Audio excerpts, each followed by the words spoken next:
Chase Thomas podcast. My nephew needs me to record. See, I already hate it. I hate it. All right, hello, and welcome back to another episode of the Chase Thomas podcast, where I'm still the aforementioned Chase Thomas, coming to you live from Knoxville, Tennessee, everything school HQ up there in New York City. Not Fangraph Zone. Jon Tayler, the Trains man. We call him Trains Taylor now. Jonathan Trains Taylor. No one calls me that. It could happen. No, it won't. No, we're just gonna leave that one out. Okay. I will put a stop to that with remarkable force and speed. Yeah, like a train. Like a train. There you go. Jon Tayler. A lot of baseball stuff to talk about on tonight's show. A lot is cooking on the hot stove a little bit here. But let's first start off. Your take of the week for the week of January 10th, sir. Nick Saban for Yankees general manager. Who?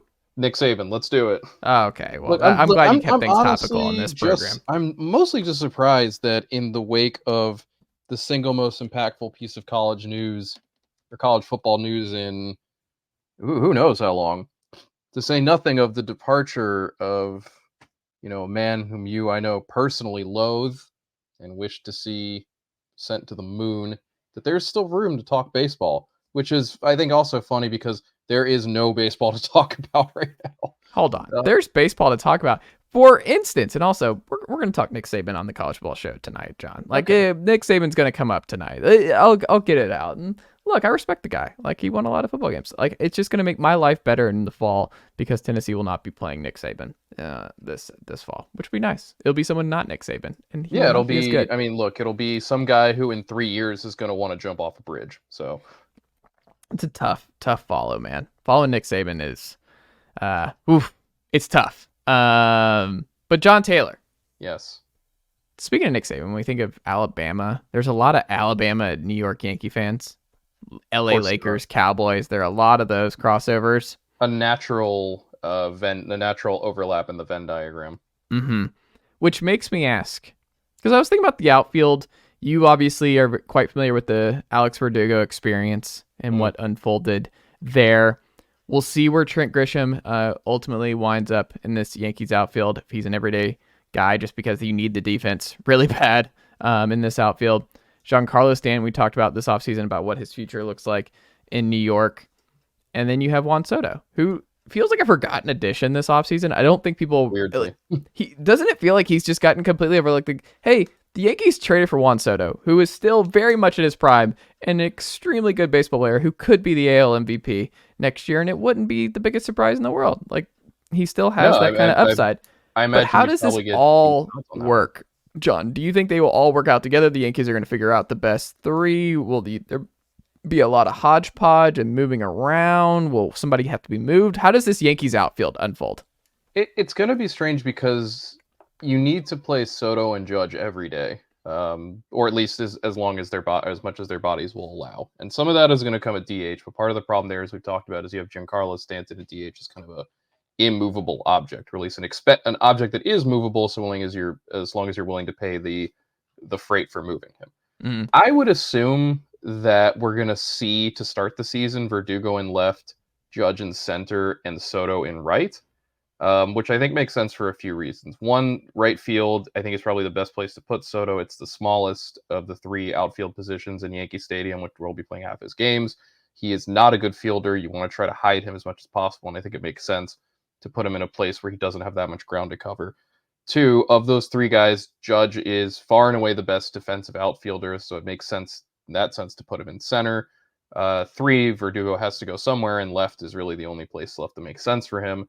The issue, if anything, you're going to run into is a couple of things. First of all, the Yankees right now, I mean, and granted, this is something that makes sense for them because, a lot that got talked about with them is why don't they have more left-handed power bats?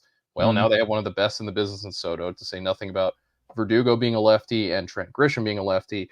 The only problem with that is you have 4 outfielders, 3 of whom are lefties, and the only right-hander is the guy you never want to put on the bench in the first place in Judge. So there are not really opportunities for platoon play there. I think in an ideal world, Their Yankees would probably have some kind of left field platoon set up with Grisham and a right-handed hitting outfielder, but that's just not how things worked out. The other part of it is I really struggle to see, and maybe struggle is too strong, but a worry I'm sure that the Yankees have, especially after what happened last season when he injured himself running into the fence at Dodger Stadium, is can Aaron Judge hold up to a full 150-plus game grind as a full-time center fielder? It's obviously the most taxing defensive position in the outfield. It's going to ask a lot for him range-wise. Going to ask a lot for him to, be going at full burst on a semi-regular basis. Again, in right field, there's less for him to worry about in terms of ground to cover. He can play more shallow. He doesn't have to worry so much about, obviously he doesn't have to worry about ground to his left as much. In Yankee Stadium, he's going to have to cover a fair amount of ground. And not only that, but he's going to be covering a fair amount of ground, again, with two outfielders in Verdugo and Soto bracketing him, neither of whom is particularly good defensively. I've already mentioned Soto, who routinely now grades out as one of the worst outfielders in baseball. He's got an accurate arm, but that's about all he's got going for him. Range-wise, he doesn't really play well in either direction. The Padres shuffled him out to right or out to left field and just kind of hoped he would do okay there. Verdugo is a little better. He mostly handled right field in Fenway last year, which is a tough proposition. He's got a very strong arm. I think, like I said, I think the question is how long will Judge hold up? And I think that's why you can also expect to see a fair amount of Grisham. One probably against, at least 1 or 2 times a week filling in somewhere for somebody. Because he is Is there a path to him having to play every day just because the defense might be so bad in the outfield? I mean, I think the only way that happens is first Stanton has to go because the one guy you would want to take out of the outfield in that trio is Soto, but you don't have the DH spot available, so that would be a prerequisite. Second would be, I can't imagine just because Grisham, for as good as Grisham is defensively, and he's a very good defensive outfielder, he is a total sink offensively at this point. He's pretty much a guy who's just going to run into one every now and again. And while that definitely can work, particularly in Yankee Stadium with his, left-handed pull swing, I don't really know that the Yankees want to put themselves in a position where they're relying on that on a regular basis and hoping that the glove makes up for it. I think more like that. I think if anything, you might see, assuming that Judge and Soto both stay healthy, I think the thing you'd wonder is how long does Verdugo keep his spot if he gets off to a slow start? Grisham is better than he is defensively. I think there's an argument to be made that Grisham is, if nothing else, a better fit for Yankee Stadium because Verdugo's more of a ground ball line drive type hitter who's not really going to be able to take much advantage, or not as much advantage, I think, as people would expect from the short porch and right field. So I think that's the only way I see Grisham getting more time. And maybe if that's the case, I don't know if the Yankees would want to move Judge to left field is the other thing. So it's a little complicated. I think ultimately they figure it out, and the hope is just, Judge stays healthy for a full season and he could just be the full-time center fielder. It is risky, though, and I think probably more ideal for the Yankees than having Grisham as a backup outfielder be finding some kind of right-handed outfield help to platoon with Verdugo in order to get his bat out of the lineup against lefties, or if he's struggling to get a different bat in there. But we'll see. I think this is something that does work out, though, and I think I still stand by my general feeling that the Yankees are going to dump Stanton at some point or another. Although the fact that it hasn't happened yet, and we're only about a month away from spring training, suggests that maybe they're just going to hold on, see how things shake out for the start of the season, and then go from there. Well, also, you don't want to sacrifice depth for no reason other than it's a little uncomfortable out of the gate. Because guess what? Injuries destroyed your season last year. So that is true. Yeah. And I also have a hard time seeing, because given what Stanton is, which is to say a right-handed DH who can't stay healthy, it's not as if you're going to get anything back, I think, that's ultimately going to help you. Mm-hmm. I think the only reason to do it would be a salary dump, which at this point in the offseason, unless the Yankees are going to make a late run at Blake Snell or Cody Bellinger, neither of whom really, I think, fits what they're doing right now. Maybe Scrubs to ESPN last week. He was in the program. He thinks Snell to the Yankees or Montgomery, one of the two. I think I could see that if we're rolling into if this time next month, neither of them has a deal in hand. I think the Yankees would probably pounce if there's a bargain to be had, but I don't see them being the team that wins that sweepstakes by making the biggest offer. The problem with Snell is just that he's a new age general manager's worst nightmare on free agency, right? Because you saw the AL Cy Young or the NL Cy Young this past year, right? Mm-hmm. And you're like, oh, the best of Blake Snell is one of the best pitchers in baseball. But then Yes. you also have to remember what happened the previous, 3 years of Blake Yes. Snell? And you're like, It's not ideal. I mean, there are many issues with Snell, the control, Yeah. the fact he's not a particularly durable guy. Although the flip side of that is the 2 times he's crossed 180 innings in a season in his career, he's won the Cy Young both times. So Yeah, he's either all or nothing. the ceiling is enormous. The floor is frightening. He's already 30 years old. You know it's going to take a minimum 9-figure deal to bring him in unless he agrees to some short high AAV like either a short high AAV contract or a longer term deal with an opt out after year 2 or 3, maybe to try to reestablish his market after a couple good seasons. But I agree that most GMs probably look at him and go, I just don't want to deal with whatever the problem here is going to. And you're just kind of because of the years. And I think if you do 4 to 5 years of Blake Snell at 31, I mean, you'll probably get one Cy Young year, but you're probably going to get some really, really frustrating years in that too. You are, and I think I would say that I think I would find the Yankees to be a more logical landing place for Snell if they could move Stanton and get some of that money back, because again, you're not going to get anything for him in the market, and what the Yankees need more than anything at this point is pitching in some capacity or another, be it a frontline guy or be it depth.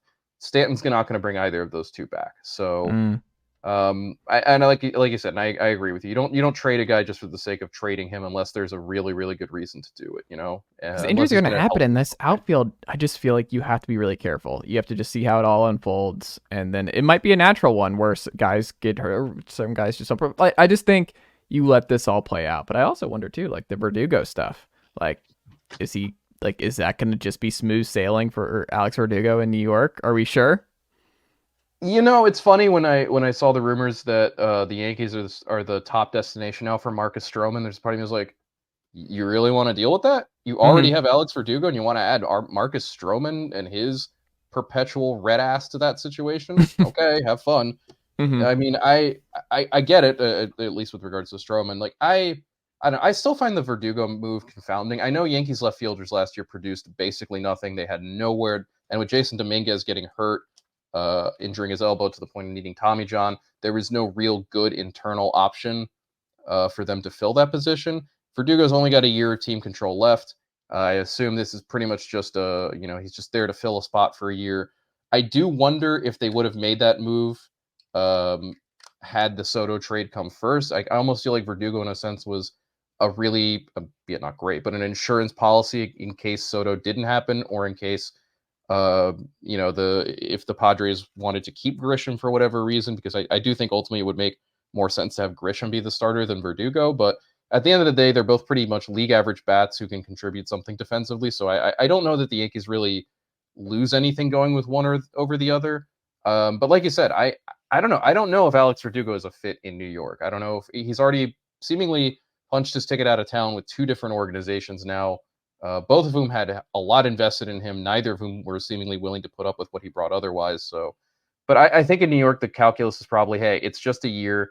Maybe he'll be motivated to come out of the gate strong and show people, especially in a contract year, to show people, what he's capable of doing. But I think, like you said, the Yankees outfield situation, the optimal version of it is everybody's healthy.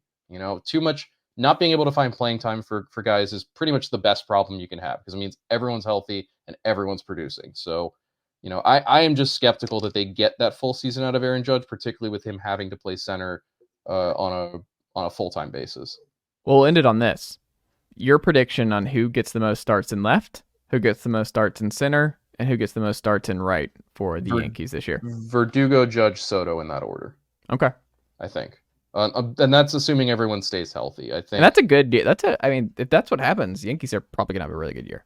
I think. I mean, look, the Yankees season revolves around, it used to revolve around Aaron Judge and Garrett Cole. Now it revolves around Aaron Judge, Garrett Cole, and Juan Soto. So all 3 of those guys, full healthy seasons, the Yankees are going to be a problem for a lot of teams. We have some breaking news in the program, sir. Nick Saban has unretired? No, still retired. But the Cubs. They are in agreement, per Jesse Rogers of ESPN, with lefty Shota, is it Imanaga, on a 4-year, $53 million deal. Yes, I just saw the Jesse Rogers report. It's 4 years, 53 with some kind of option that can push it to 5 years, $80 million. So Do you like this for the Cubs? yeah, I think it's, if you look at their depth chart pre Imanaga, which you can always do on Fangraphs by going over to the roster resource depth charts, which I gotta say, I'm not even doing this for the yucks at this point. Like I genuinely love roster resource and what it offers. No, it's good. We're still pro Fangraphs on this Yeah. this podcast. We'll promote them every week. Like the top of that rotation is solid with Justin Steele. You're a little shakier with Jamison Tyon, and then beyond that, it was Kyle Hendricks, Jordan Wicks, and a bunch of arms like guys who may not be ready yet, and Ben Brown, Caleb Killian, Hayden Wesniewski. Maybe a bullpen arm like Keegan Thompson or Javier Assad. You saw how many issues the Cubs had with the back of the rotation last year. Obviously, they let Marcus Stroman walk.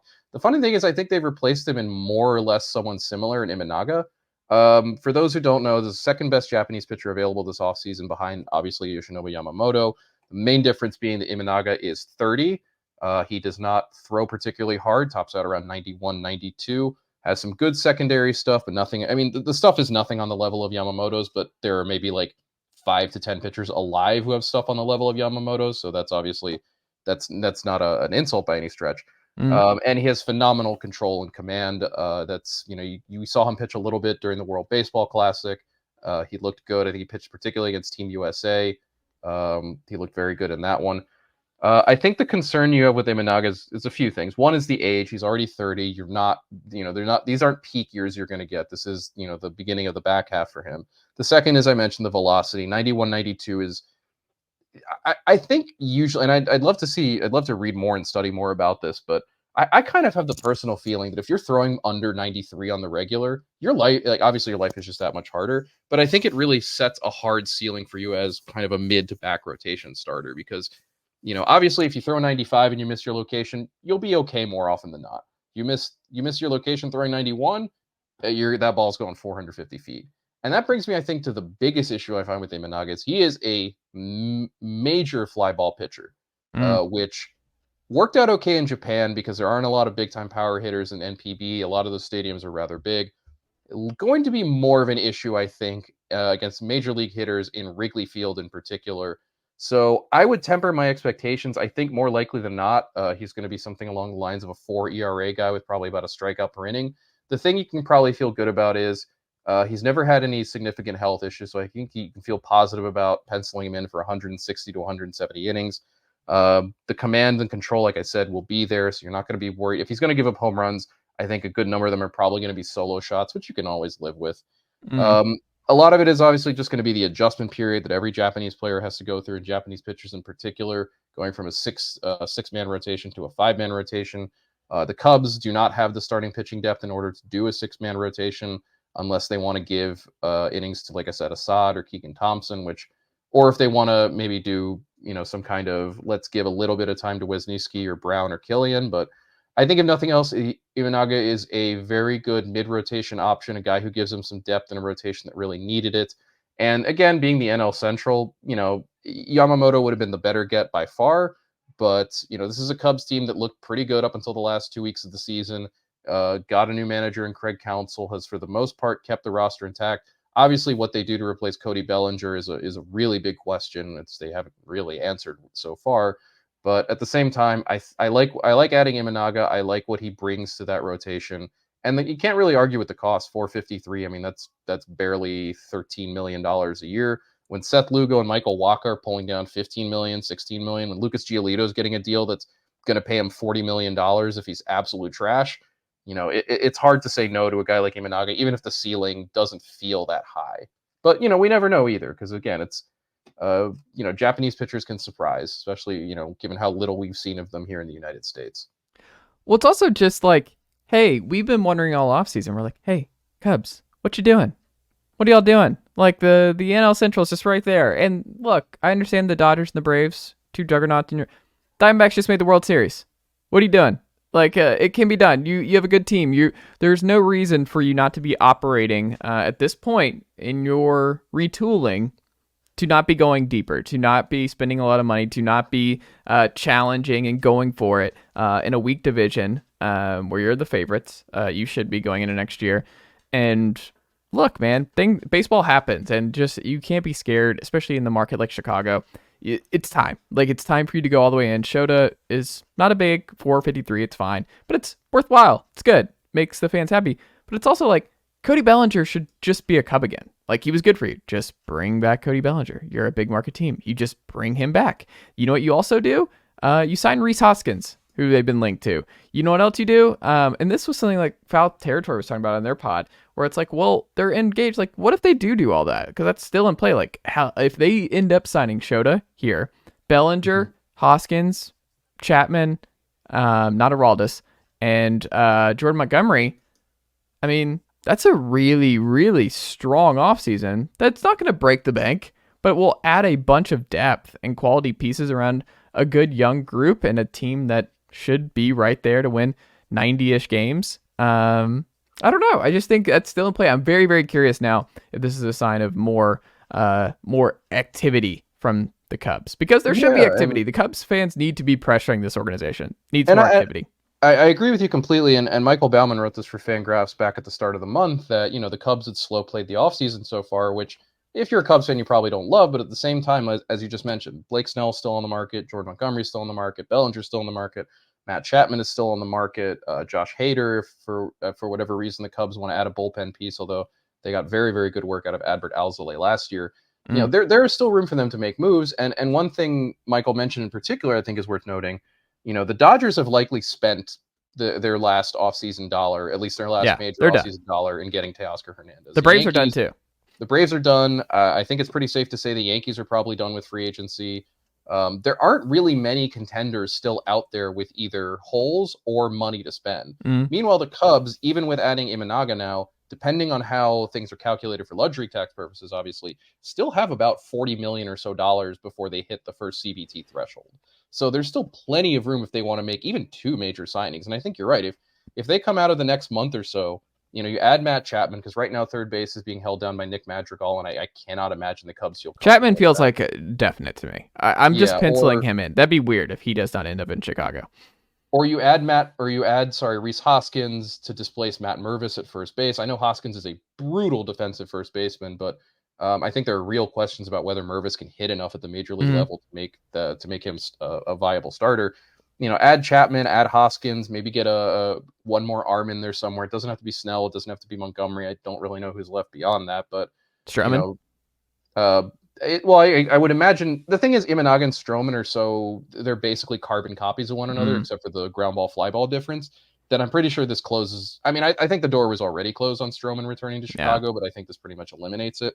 But yeah, there's still room for them to do something. And again, if Blake Snell or Jordan Montgomery is still sitting there a month from now, no contract in hand, what's to stop the Cubs from going to Snell and being like, 3 years, $60-some million, rebuild your market.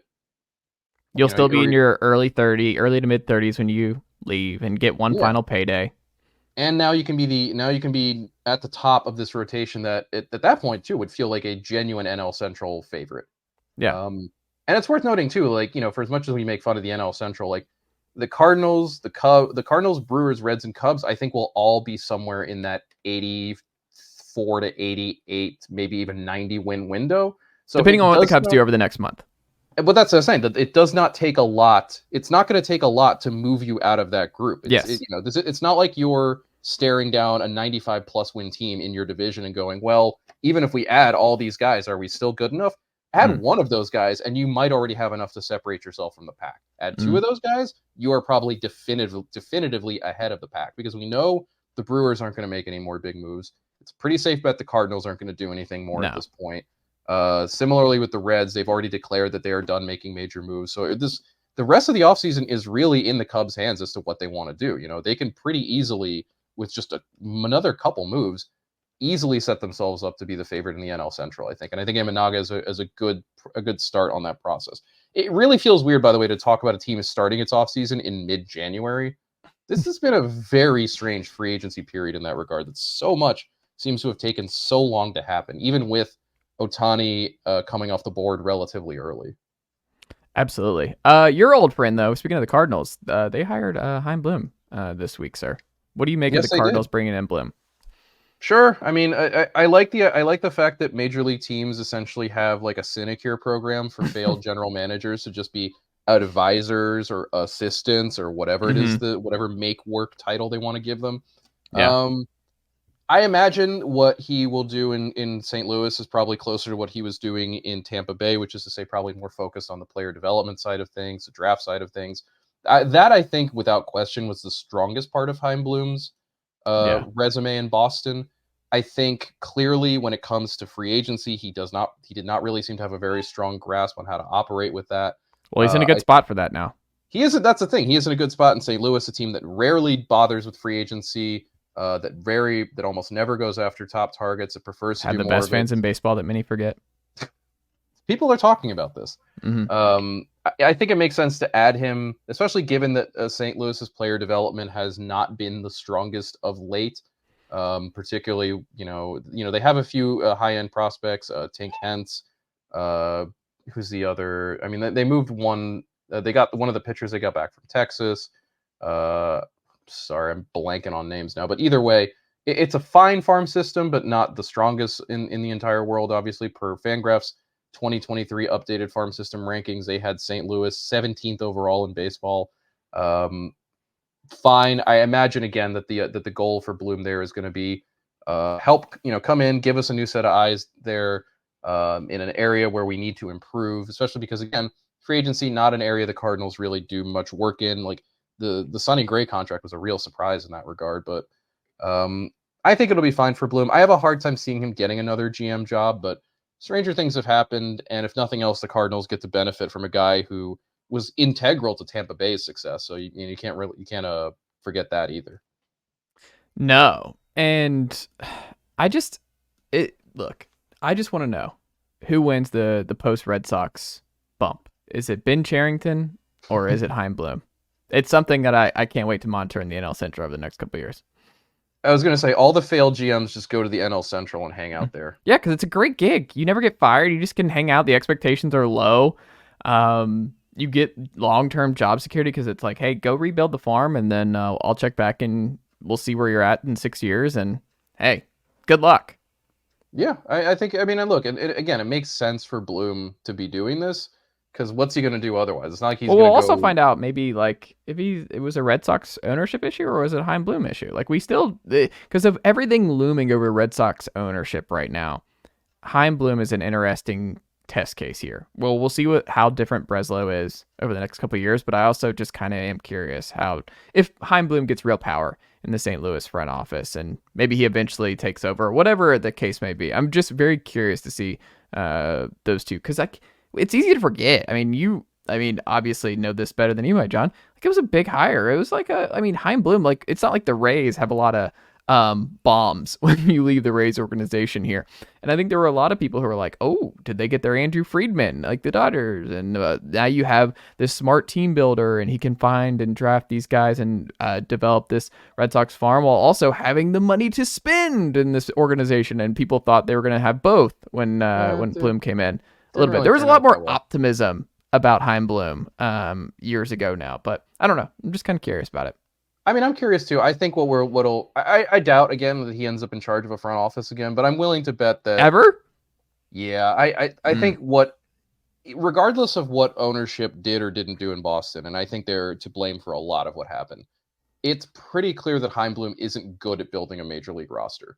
He had 4 seasons in charge in Boston in which to show that he could do that, and 3 out of those 4 seasons he finished in last place.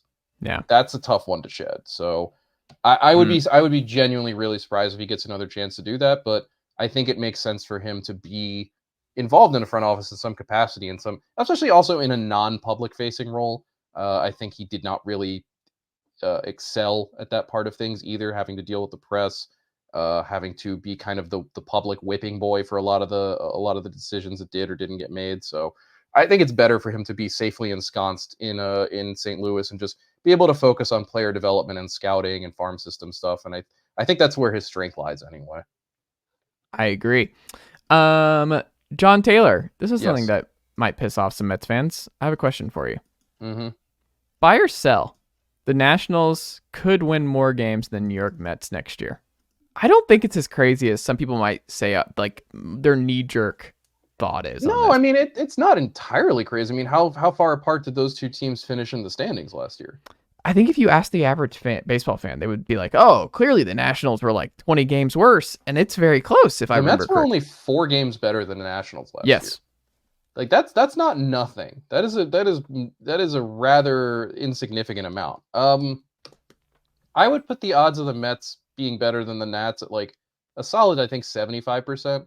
Some of this is just the Nats roster has not improved from last year. They really have done nothing so far in free agency. I'm noticing a trend here in baseball teams, John, and Yeah, free I agency. mean, it's not a good thing when your most impactful signing of the offseason is a tie between Nick Senzel and Dylan Floro. That's Mm. not really a place you want to be. Um, again, this is a roster, and I think we've said it before, that is not built for 2024 and maybe not even 2025. It's just built for just to exist because you are legally required to field a baseball team. Mm-hmm. So, any positive outcomes on the Nats end of things, I think are going to be more on the surprise side of things, slash a guy like James Wood or Dylan Cruz or Brady House, like trashing Double A and making the jump, which I also don't really know that the Nats really have any impetus to move either of those guys up to the majors so soon.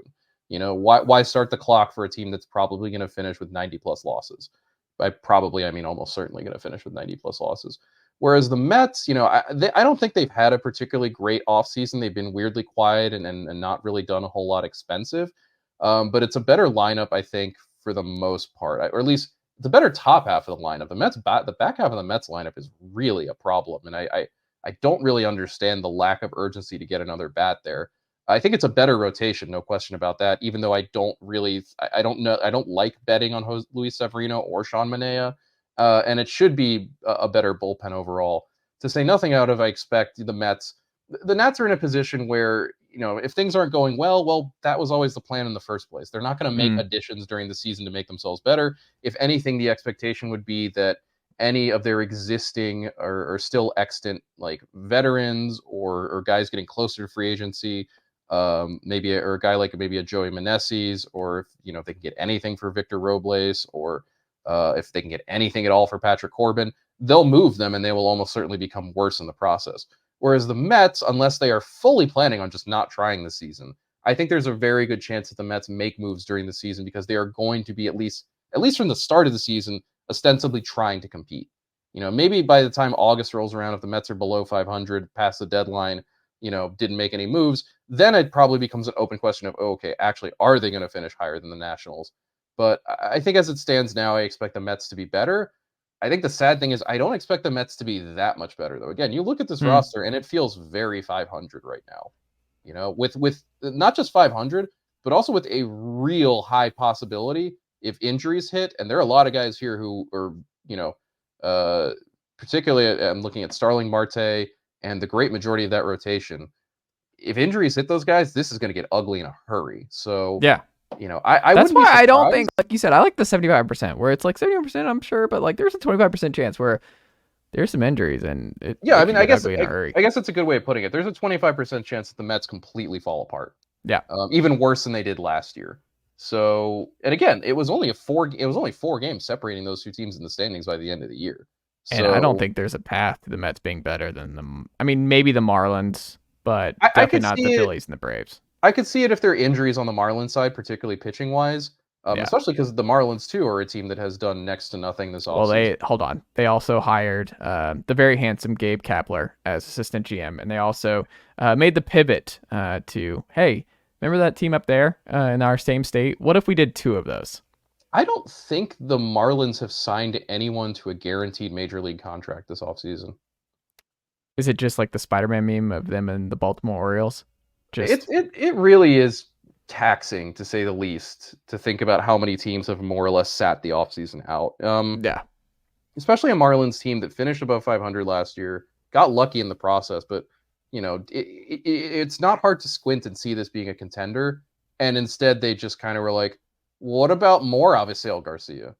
Mm-hmm. And I don't know, man. I don't understand. I don't understand the way the Marlins do things, other than they don't want to spend money, which has been their thing forever. But regardless. No, I think the Mets should finish the season with a better record than the Nationals, but I would not. If you traveled back in time from October 2024 and told me, hey, the Mets are going to finish with a worse record than the Nationals, I wouldn't be shocked by any stretch.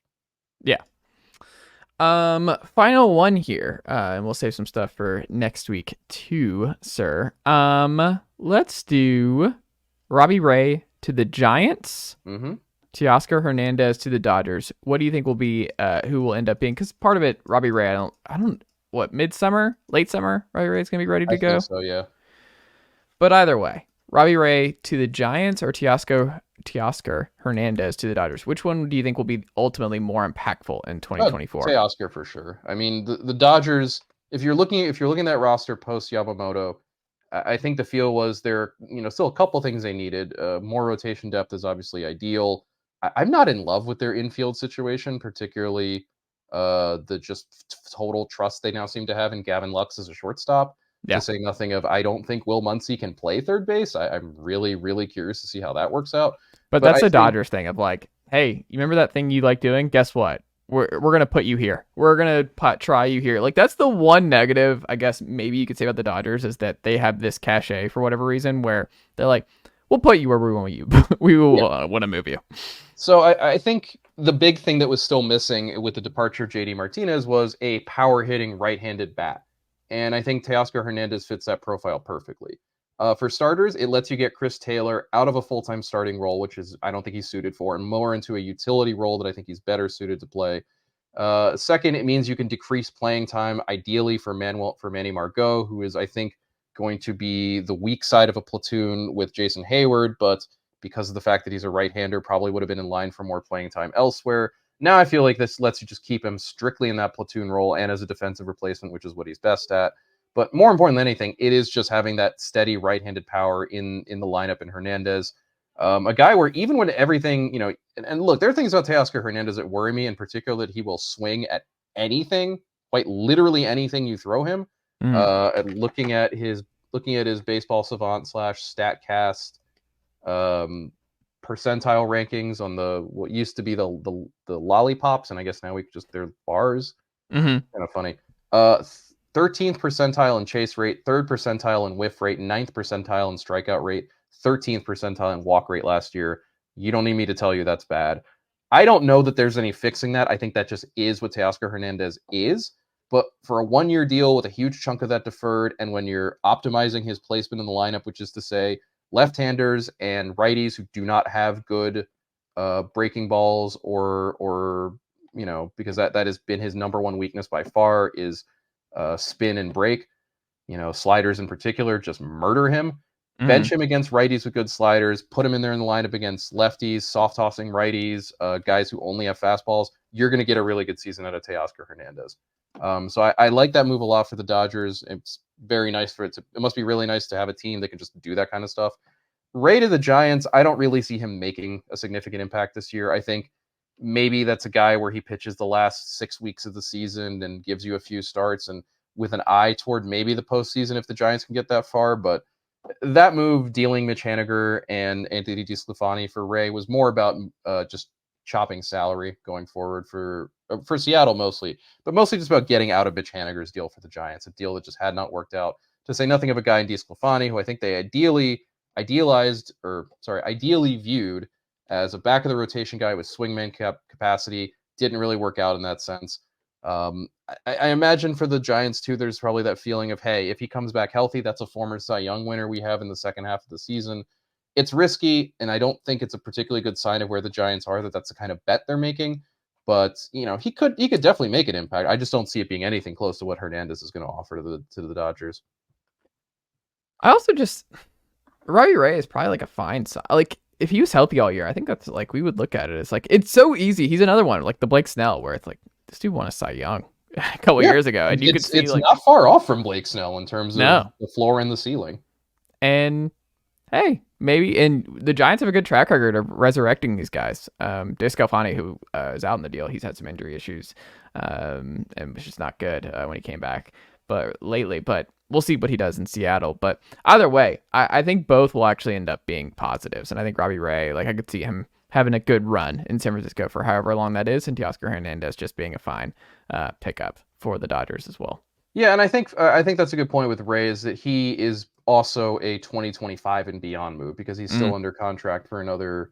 I believe this would be 2 seasons after this one. I can't remember. And his it's contract crazy when off the you top say of that, because I'm like 2025, like that's, and then I'm like, That oh is my god, that's next literally year. next year. This is a fun thing to think about, isn't it? That is. Robbie Ray is under contract through the 2026 season, although he can opt out after this season, which he quite obviously is not going to do. So, that's another. I mean, granted, 2 years and $50 million for Robbie Ray in his age 33 and 34 seasons is not the best use of one's money. But if nothing else, it does give the Giants some stability and future security in knowing that he's there.